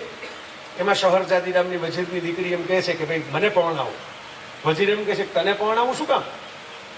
તો સલામત જ એટલે છો મારી દીકરી છો, બાકી બાદશાહ ગમે ને મારી નાખે પરણી. તો કે નહીં, મારે બીજી નિર્દોષ છોકરીઓનો જીવ બચાવવો છે, મને પરણાવો. અને એ પરણે છે, શયનખંડમાં આવે છે, બાદશાહ ઉઘાડી તલવાર લઈને જ આવે છે, રાબેતા મુજબની પદ્ધતિ મુજબ. રોજે રોજ એને તો આ જ કરવાનું છે. એક પ્રકારનું સેડિસ્ટ રિવેન્જ. પેલું અચ્છા સિલા દિયા તુને મેરે પ્યાર કા વાળા જે મોડ હોય ને, તો શહરજાદી એમ કહે છે કે આપ મને મારી જ નાખવાના હો તો મારી એક ઈચ્છા એવી છે કે હું રોજ રાત્રે સૂતા પહેલા મારી નાની બહેનને વાર્તા કહું છું. તો એને બોલાવીને એક વાર્તા જે આજના દિવસની છે એ કહી દઉં. બાદશાહ કે એમાં શું સવારે મારી નાખવાની છે ને, ભલે જ વાર્તા કહે. એટલે નાની બેન દિનારજાદી, આ બધા નામ છે કેરેક્ટર, એને બોલાવવામાં આવે છે. એને શહરજાદી વાર્તાની શરૂઆત કરે છે, ઉડતા ઘોડાની પહેલી વાર્તા. અને વાર્તા સવાર પડે છે, બાદશાહ તો ખોવાઈ જાય છે વાર્તામાં, સાંભળતો હોય છે ત્યાં બેડરૂમમાં જ બેઠો હોય. તો સવાર પડે છે અને વાર્તા અધૂરી રહી જાય છે. એટલે એકતા કપૂરની સિરિયલનો એપિસોડમાં ના પેલા કોકની આંખ આમ થઈ ગયું હોય, મોઢું આમ થઈ ગયું હોય, ત્યાં અટકી જાય એટલે તમારે પછી બીજો એપિસોડ જોવો જ પડે. એટલે પેલી દિનારજાદી નાની બહેન જે છે એ જતી રહે છે. બાદશાહ કે પછી શું થયું? એટલે શહરજાદી કે અમારો એવો નિયમ છે કે બે બહેનો વાર્તા રાતના જ કે એકબીજા, સૂરજ ઉગી ગયા પછી ન કે. બાદશાહ કે પણ મને એ જ જાણવો છે આનો. તો એ તો આવતીકાલ રાત્રે હું કહીશ. બાદશાહ એમ થયું કે આપણા ઘરમાં જ છે ને, કાલ મારી નાખશું, એમાં શું? આજે નથી મારી નાખી, એન્ડ તો ખબર પડે કે વાર્તામાં આગળ શું છે. બીજે દિવસે પેલી ઉડતા ઘોડાની વાર્તા પૂરી થાય છે, બીજી વાર્તા શરૂ થઈ જાય છે. એમાં તો સિંદબાદ ખલાસી તો 7 સફર, એટલે પાછી લાંબી લાંબી ચાલે. અલાદીનનો ચિરાગ એ મોટી વાર્તા. ધીરે ધીરે વાર્તાનો રસ એવો જામે છે, સંસાર શરૂ થઈ જાય છે. બાદશાહ તલવાર લઈ આવતો બંધ થઈ જાય છે. વાર્તા સાંભળીને પોતાના નિર્ણયો બદલી નાખે છે. અને એવું કહેવાય છે કે 1001 રાત, 1001 નાઇટ્સ એટલે અરેબિયન નાઇટ્સ. મૂળ શબ્દ છે અલિફ લૈલા, પણ એને અંગ્રેજીમાં કીધું કે 1001 રાત એટલે 3 વર્ષ થઈ ગયા. તમે જો, જસ્ટ ઇમેજિન. 3 વર્ષે શહરજાદી એમ કહે છે કે હવે કાલ સવારે તમારે મને મારવી હોય એટલે બાદશાહ કે પણ હું શું કામ તમને મારી નાખું? લે, તમે મારા આટલા પ્રિય રાણી છો, હું શું કામ તમને મારી નાખું? ના ના, તમે આ તો શરૂઆત આપણે આમ થઈ ગઈ, મારી નાખવા વાળી વાત છે. એટલે શહરયાર એવું કહે છે ને કે ભાઈ એ તો જુદો માણસ હતો, જે પહેલે દિવસે તલવાર લઈને એન્ટ્રી કરી હતી એ જુદો માણસ હતો, અને 1000 રાત સુધી વાર્તાઓ સાંભળ્યા પછી તમારી સામે ઊભો છે એ જુદો માણસ. હવે તો મને આ વાર્તાઓ સાંભળીને સમજાણું કે માણસે એડવેન્ચર કરવા જોઈએ, એક્સપ્લોર કરવું જોઈએ, કોઈ એક ઘટનાને પકડી ન બેસવું જોઈએ. કોઈ એક વ્યક્તિ સારી કે ખરાબ નથી હોતી, કોઈક સારા હોય કોઈક ખરાબ હોય, એને કારણે બહુ માસ જજમેન્ટ ન લેવાય. હું તો તમને મારી નાખવાને બદલે જો આ વાર્તાઓ પૂરી થઈ ગઈ હોય તો કેલિગ્રાફર્સને બોલાવીને હું આજ્ઞા કરું કે મારી પત્ની પાસેથી આ બધી વાર્તાઓ ગ્રંથસ્થ કરો અને દુનિયા સુધી પહોંચાડો. હવે જુઓ, હવે મજા એ છે, આપણે તો શહરયારને ઓળખતા નથી.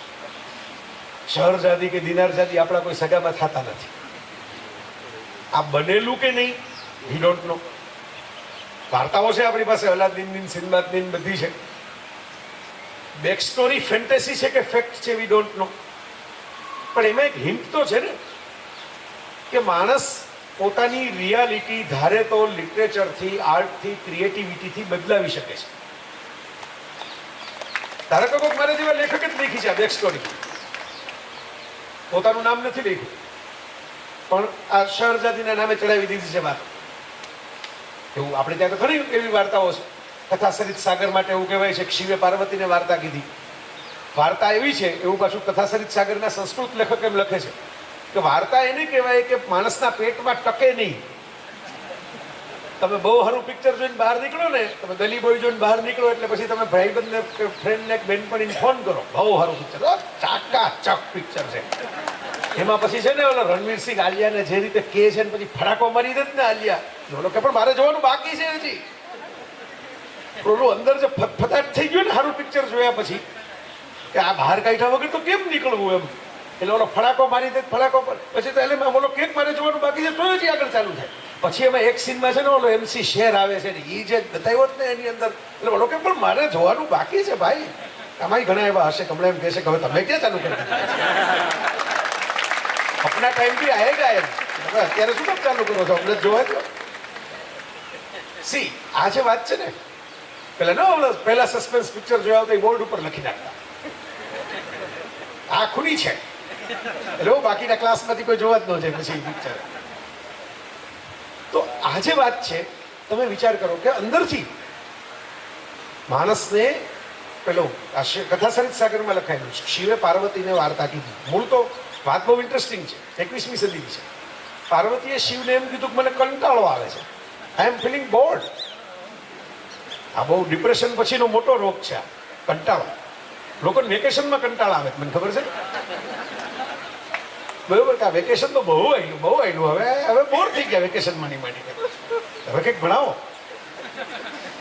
પછી પાછા ભણવા બેસાડો તો પાછો એમાં કંટાળો આવે, હવે રજા પાડો. જ્યાં છીએ ત્યાં આપણે સુખી હોતા જ નથી, આપણું સુખ કંઈક બીજે જ ડિપોઝિટ કરીને રાખીએ.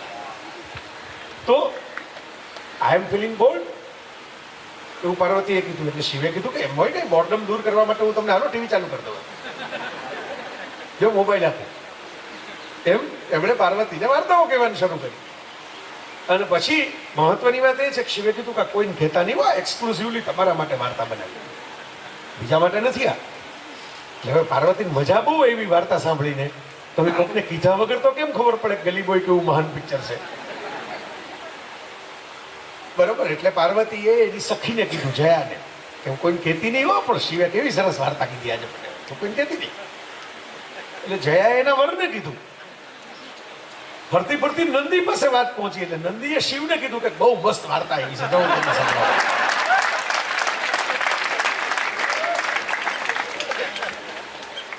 એટલે શિવને ખબર પડી કે આ ક્યાંથી આવી ગયું એ આ બધી વાતો બહાર લીક કેવી રીતે થઈ આપણી એક્સક્લુઝિવ કહાનીઓ. અને એમાં પછી ચોરી છુપી એ વાર્તા સાંભળીને ત્યાં લગી તો હજી કૈલાસનો મામલો હતો, પણ એક વાર્તાનો એવો રસ્યો જીવ હતો કે જે સાંભળીને લખતો જતો હતો. એટલે શિવે એમ કીધું જ્યાં તો પૃથ્વી ઉપર જા, શ્રાપ આપી દીધો. પણ આપણી કહાનીઓ બધી ફેન્ટેસીની જૂની પ્રાચીન ભારતની એવી છે કે એમાં શિવના શ્રાપ એ વરદાન ગણાય. કામદેવને બાળીને ભસ્મ કરે પછી વરદાન આપે કે હવે તો આખી દુનિયામાં ફેલાઈ જાય અને વસંત તારી જ ઋતુ હશે ને 5-7 વરદાન આપી દે. એટલે પહેલા શ્રાપ આપ્યો ને પછી એમ કીધું કે ભાઈ હું તો વાર્તાનો જીવ છું, તો એમ કરે પૃથ્વીવાસીઓને વાર્તા આપીને પાછો આવજે. પૃથ્વી ઉપર આટો મારવા જાશો એમ કથા સરિત સાગર, વાતોની નદીઓનો દરિયો છે ને. આમાં બેક સ્ટોરી છે, અરેબિયન નાઇટ્સમાં બેક સ્ટોરી છે. વી ડોન્ટ નો કે સ્ટોરી સાચી છે કે નહીં, પણ આ વાત તો સાચી ને કે માણસ બોર થાય ત્યારે એન્ટરટેનમેન્ટ જોઈએ.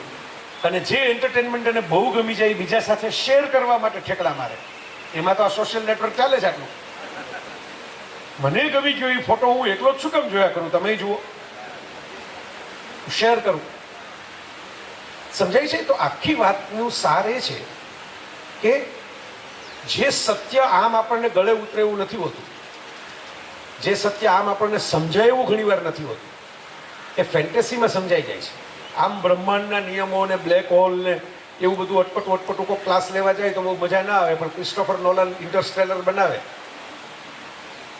તો આપણે એમને ગૂગલ કરવા માંડીએ કે આ શું હતું એ ઓલું, આ ફોર્થ વોલ એટલે શું, આ શું, આ ફ્યુચરિસ્ટિક આ ટાઈમ ટ્રાવેલ થાય કે નહીં.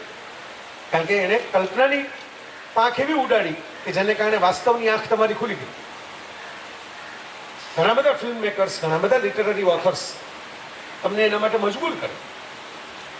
અને એટલા માટે દાખલા તરીકે બધે આવે છે તો મૂળ સત્યમાંથી ને. સંજય ભણસાલીએ એકવાર, હું તો હસતા હસતા એવું કહેતો કે ભણસાલીની બધી ફિલ્મો હોય ને તો એક ભણસાલીપુર હોય, બરાબર, આપણે રામપુર ને અંતે ને ભણસાલીપુર હોય.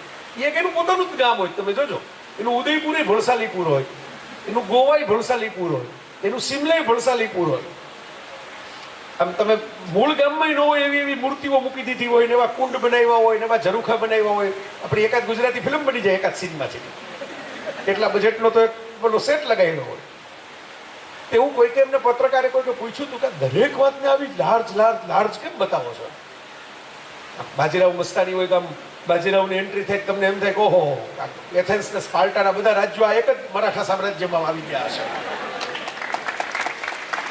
આવું કેમ લાર્જર દેન લાઈફ બતાવો છો? એટલે એણે એવો જવાબ આપેલો કે મારી ભુલેશ્વરની ચાલીમાં દારૂડિયો બાપ અને બીજાના કપડાં સીવીને ગુજારો કરતી માં, એટલે તો હું નામની પાછળ માનું નામ લખું છું. બાપ તો હું 18 વર્ષનો હતો ત્યારે જતો રહ્યો. તો એ ભુલેશ્વરની મુંબઈની કન્જસ્ટેડ, ગંદી, ગટરથી ઉભરાતી, ગાળોથી છલકાતી ચાલીમાં હું મોટો થયો ને, એટલે મેં એમ કે એ વખતે મનમાં, કારણ કે આ રિયાલિટી તો બહુ ગંદી હતી, આસપાસની હતી. એટલે હું એમાંથી છટકી જવા માટે, આમ તો છટકી શકાય એમ હતું નહીં, ઘર છોડીને કંઈ સાઉથ બોમ્બેમાં કોઈ બંગલો બાંધીને રહી શકાય એવી તો પૈસા નહોતા. એટલે હું કલ્પનામાં બંગલાઓ બાંધતો. આ જ વાત સ્ટીવન સ્પિલબર્ગે જુદા સંદર્ભે કહી છે. યહૂદી કુટુંબ અને બધા બહુ એકદમ ધર્મચુસ્ત યહૂદી પિતા અને માતા. સ્પિલબર્ગને બધું જરા ફેન્ટેસી ને કલ્પનાનો શોખ, આમ રિજેક્ટેડ, આજુબાજુની સોસાયટીમાં બહુ એને એક્સેપ્ટન્સ મળે નહીં. અને એમાંથી સ્પિલબર્ગે એમ વિચાર કર્યો કે એલિયન આવે તો મારું કોઈ દોસ્તાર નથી. એમ ઈટી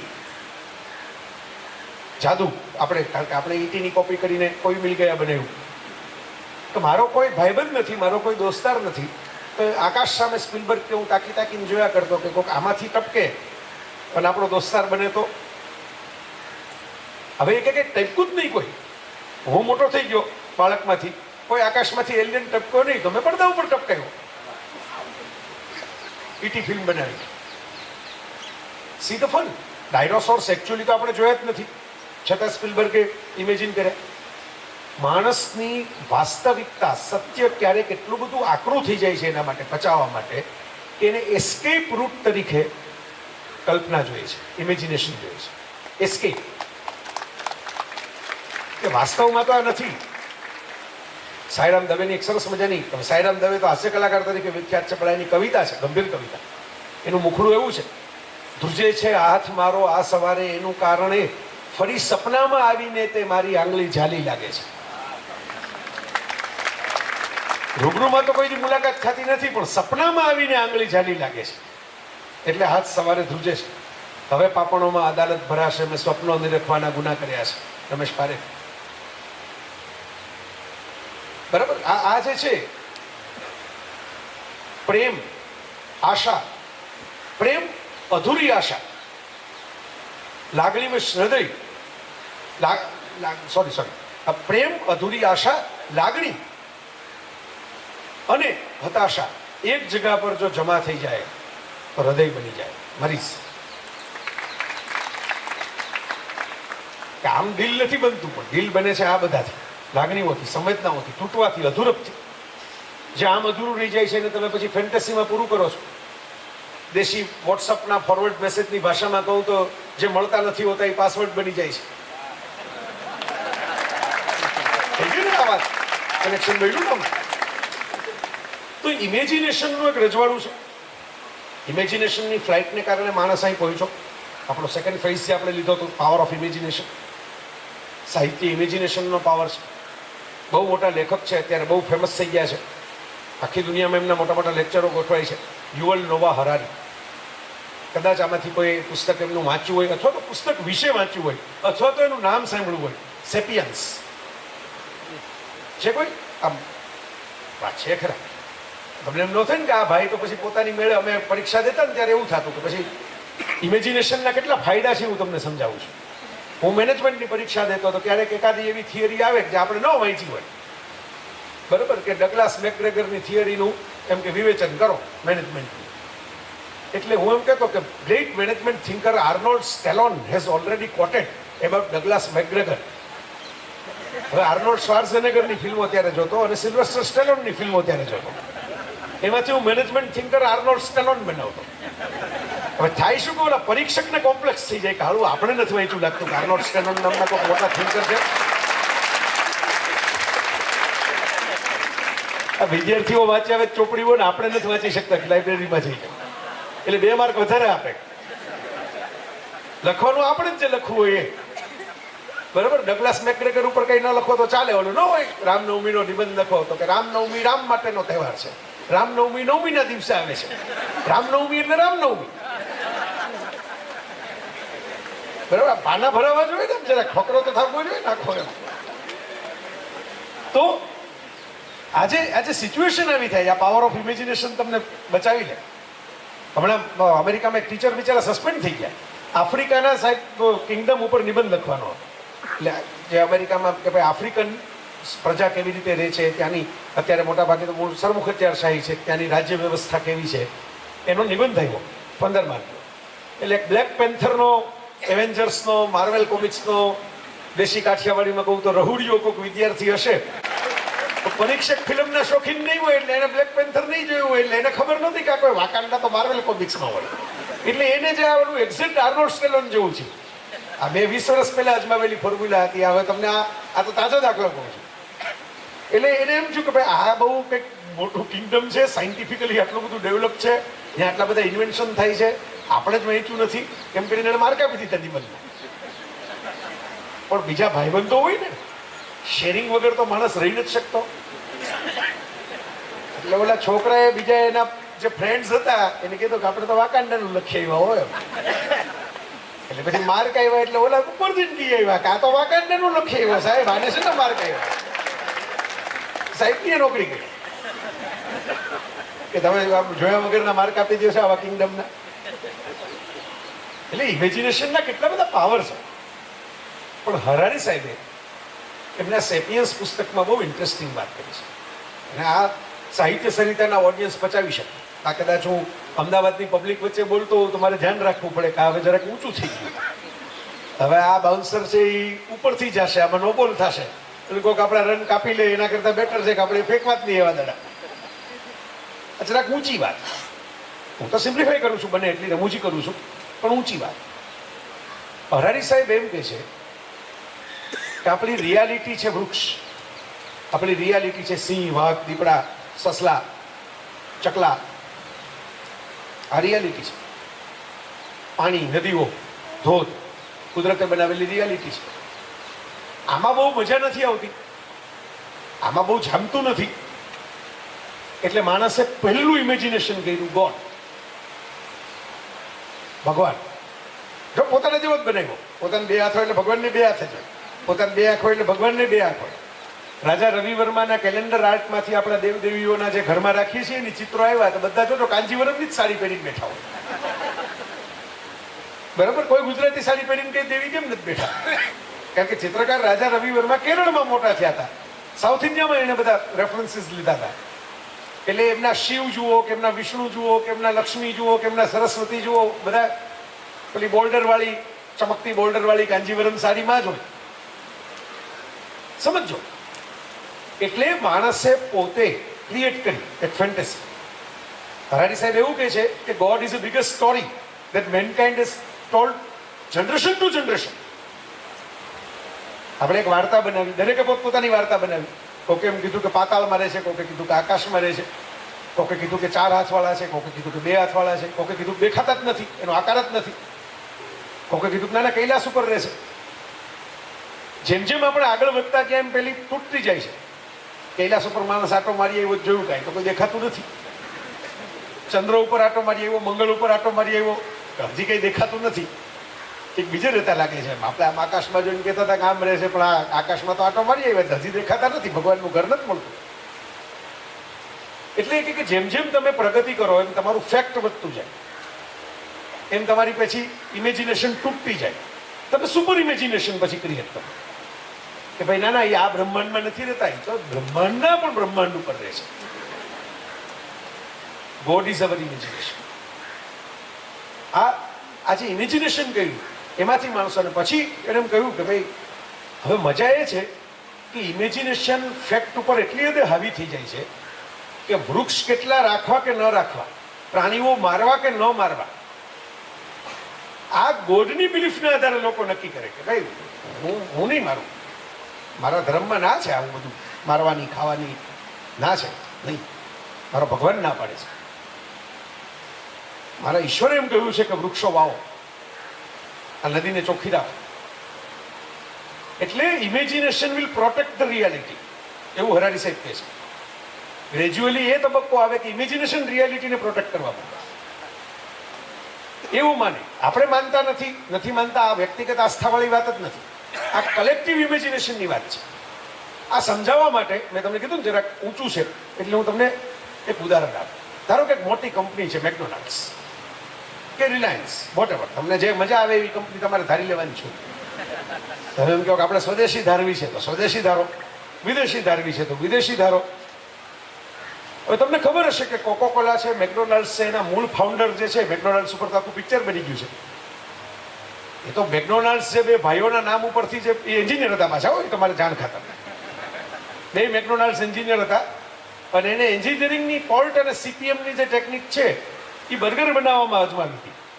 કે એક બાજુથી સ્લાઇસ કરે એક માણસ, બીજી બાજુથી કોકેમાં ચટણી નાખે, ત્રીજી બાજુથી ચીઝ નાખે, ચોથી બાજુથી ટોમેટો ને બધું કપાયેલું હોય એ નાખે, પાંચમી બાજુથી પેક થાય એટલે 1 મિનિટમાં રેડી થાય. એટલે એક જમાનામાં મેકડોનાલ્ડનું એવું હતું કે 1 મિનિટમાં ઓર્ડર પછી તમને મળે નહીં તો તમને એક કોકોકોલા ફ્રી. પછી ભારતમાં તો એને કાઢી નાખ્યું રહેતા રહેતા. આપણે તો એવું થાય કે પેલું ટાકો બેલ અમેરિકામાં બહુ ફેમસ છે. પછી ટાકો બેલ મુંબઈમાં આવ્યું પહેલી વખત ત્યારે હું ગયો હતો ત્યાં, તો અમેરિકાની સ્ટાઇલમાં ત્યાં ફાઉન્ટન રાખેલો સોફ્ટ ડ્રિંક માટે. એટલે શું તમારે પૈસા ભરી, અમેરિકામાં એવી સિસ્ટમ છે જેમાંથી કોઈ ગયા હોય એને ખબર હશે, ગ્લાસ આપે તમને, પછી તમે ફાઉન્ટન ઉપર જઈને પીવું હોય એટલું પીવો. મોટા ભાગે લોકોને પીવું હોય એટલું જ પીવે, ઘરેથી બોટલ લઈને ન જાય, આપણે આખી ભરી દેવાની છે. તો એ સિસ્ટમ એને અહીં પણ ઇન્ટ્રોડ્યુસ કરી. 6 મહિના પછી પાછો હું એ જ બોલમાં ગયો મુંબઈમાં, તો ઓલું ફાઉન્ટેન પાસે એક માણસ ઉભો રહેતો, એટલે ફાઉન્ટેન એમને અનએટેન્ડેડ હતો. હવે એક ભાઈ ઉભા રહીને ભરી દે. હમણાં હું ગયો પાછો 2 મહિના પહેલા, બરાબર, તો ફાઉન્ટેન જ નીકળી ગયો, પ્રેમ જ આવવા માંડ્યું. તમે જે ડ્રિંક પીઓ ટ્રેમાં આવે, બસ તમારી ભેગું ગ્લાસ આવે, ત્યાંથી અંદરથી જ ભરાય. એટલે મેં કીધું એમ કે અમુક સ્કીમો આપણે ત્યાં નીકળી જાય છે. આ મેકડોનાલ્ડ બંધુઓ સારા એન્જિનિયર હતા, એને આ ટેકનિક ઊભી કરી. ફાસ્ટ ફૂડ શબ્દ ત્યાંથી આવ્યો. જે ફૂડ ફટાફટ તૈયાર થઈને તમારા હાથમાં આવે, જે રંધાયાની રાહ ન જોવી પડે. તો ફ્રાન્સમાં મેકડોનાલ્ડ પ્રતિબંધિત છે, પેરિસની સેન્ટ્રલ એરિયામાં. શું કામ? ફ્રેન્ચ લોકો એવું માને છે કે જે ઝડપથી તૈયાર થાય એને ફૂડ જ ન કહેવાય. Cooking will take time. કુકિંગનું તો મ્યુઝિક જેવું હોય, પહેલા આલાપ આવે, પછી ધીરે ધીરે તાન આવે, પછી સૂર પકડાય, પછી ગીત આવે. એટલે પેરિસમાં આજની તારીખે they don't allow the McDonald's in the core Paris area. એ બહાર એમ અહીં નહીં, અમારા મુખ્ય પેલામાં નહીં. કારણ કે અમારું તો ભાઈ તમે જરા આરામથી ખાઓ, આરામથી પકાવો, ઓર્ડર આપ્યા પછી અડધી કલાક વાઈન પીવો, એકબીજાની આંખમાં જુઓ, નશો ચડાવો, પછી ખાવાનું આવશે. તો મિત્રો, મેકડોનાલ્ડ્સ જેને ક્રિએટ કરી એમની પાસેથી તો રેક રોક નામના બહુ ઉસ્તાદ સેલ્સમેનની બ્રાન્ડ લઈ લીધી, એક્સપાન્ડ કરી, વર્લ્ડ ઓવર ફેલાવી. હવે તો રેક રોક પણ ગુજરી ગયા. Now it's corporation. એટલે એવું કોર્પોરેશન જે મોટું થઈ જાય એમાં એવું ન હોય કે મારા છોકરાનું આપતો જાઉં. એમાં તો બીજા લોકો ગોઠવાય પછી જે પ્રોફેશનલ્સ હોય. હવે લાખોની રોજગારી આપતું, લાખો જગ્યાએ પોતાની મિલકતો બનાવીને બેઠેલું. કારણ કે મેકડોનાલ્ડ પોતાની મિલકત બનાવે છે દરેક જગ્યાએ, ફ્રેન્ચાઇઝી આપે છે. આ મેકડોનાલ્ડ છે એમાં દાખલા તરીકે તમે એમ કહો કે કાલ ઉઠીને બર્ગર વેચાતા બંધ થઈ ગયા, ફ્રેન્ચ ફ્રાઈઝ વેચાતી બંધ થઈ ગઈ, તો મેકડોનાલ્ડ બંધ થઈ ગયું એમ કહેવાય? એને 2 વાનગી ઓછી કરી, 2 નવી ઇન્ટ્રોડ્યુસ કરી, ન કહેવાય, રાઈટ? કાલ ઉઠીને એને ઇન્ડિયન ડિવિઝન બંધ કરી દીધું, એશિયન ડિવિઝન બંધ કરી દીધું, 2 લાખ કર્મચારીઓને છૂટા કરી દીધા, તો મેકડોનાલ્ડ બંધ થઈ ગયું એમ કહેવાય? ન કહેવાય. એની એક બ્રાન્ચ બંધ થઈ, એની એક વિંગ બંધ થઈ. કાલ ઉઠીને મેકડોનાલ્ડે ફૂડ જ બંધ કરી દીધું, ફિલ્મ બનાવવાનું ચાલુ કરી દીધું, તો મેકડોનાલ્ડ બંધ થયું એમ કહેવાય? કારણ કે મેકડોનાલ્ડ પાટિયું તો ટકેલું જ છે, એ તો ત્યાં ઊભું જ છે. કાલ ઉઠીને મેકડોનાલ્ડ જ બંધ થઈ ગયું, તાળા લાગી ગયા, કંપનીના બધા ડિરેક્ટરો છોડી દીધું. તો તમે એમ કહેશો ને કે એક મેકડોનાલ્ડ કંપની હતી, હો ભાઈ, અમે જાતા યાર, મફત બેસવા દેતા, ઓર્ડર નો આપો તો, એટલે બહુ જાતા. એટલે મેકડોનાલ્ડ તો છું જ ને, મેકડોનાલ્ડ કંપની બંધ થઈ ગઈ છે, મેકડોનાલ્ડ નામ નથી બંધ થઈ ગયું. રાજ કપૂર જતો રહ્યો છે, રાજ કપૂર, બરાબર, આરકે હવે સ્ટુડિયો તૂટી ગયો, વેચાઈ ગયો, બરાબર, છતાં હું એમ કહું કે રાજ કપૂર, આરકે, નહીં ઘણા એવા શોખીનો બેઠા હશે કે હા આરકે તો આરકે ભાઈ, એની ફિલ્મો તો એની ફિલ્મો. C the fun. આજ પેલા હરારી સાહેબ વાત સમજાવે છે આપણને કે ઇમેજિનેશન એટલું બધું પાવરફુલ થઈ જાય છે, ક્યારેક સાહિત્ય એટલું બધું મજબૂત થઈ જાય છે, સર્જન એટલું બધું સ્ટ્રોંગ થઈ જાય છે કે ઘણી વખત તમારી રિયાલિટીને એ ઓવરટેક કરી નાખે છે. ઓરિજિનલ રિયાલિટી તમે ભૂલી જાઓ છો, અને આ સર્જનાત્મક જે વાસ્તવિકતા તમને આપી છે ને, કલ્પનાની આંખવાળી, એ જ તમે આખી જિંદગી યાદ રાખો છો.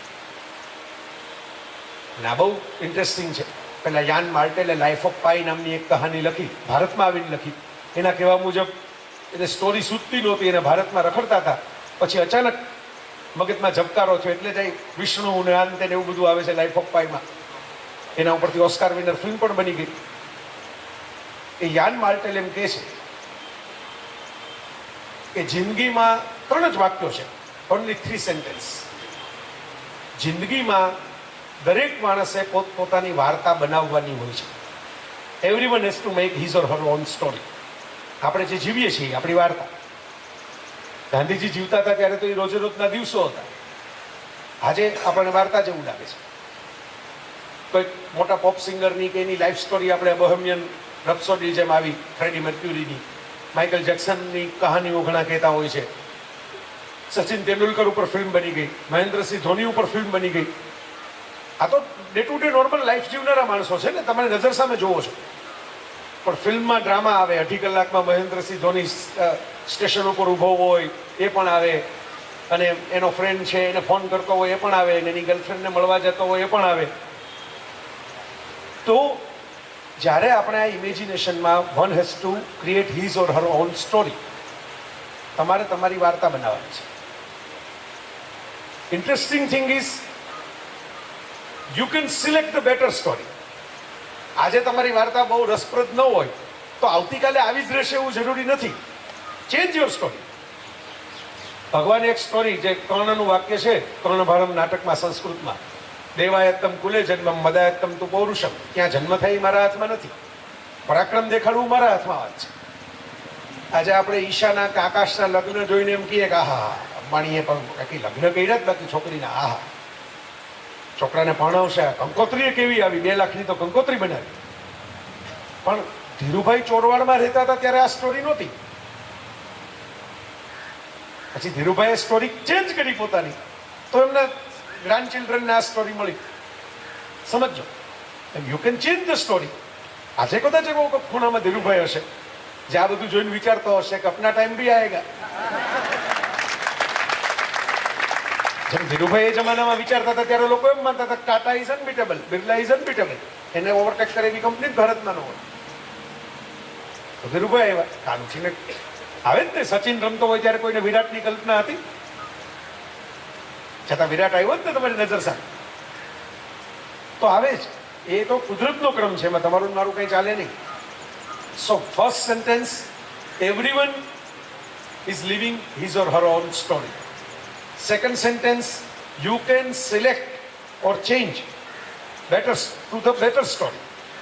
And a third, story with an imagination is interesting story.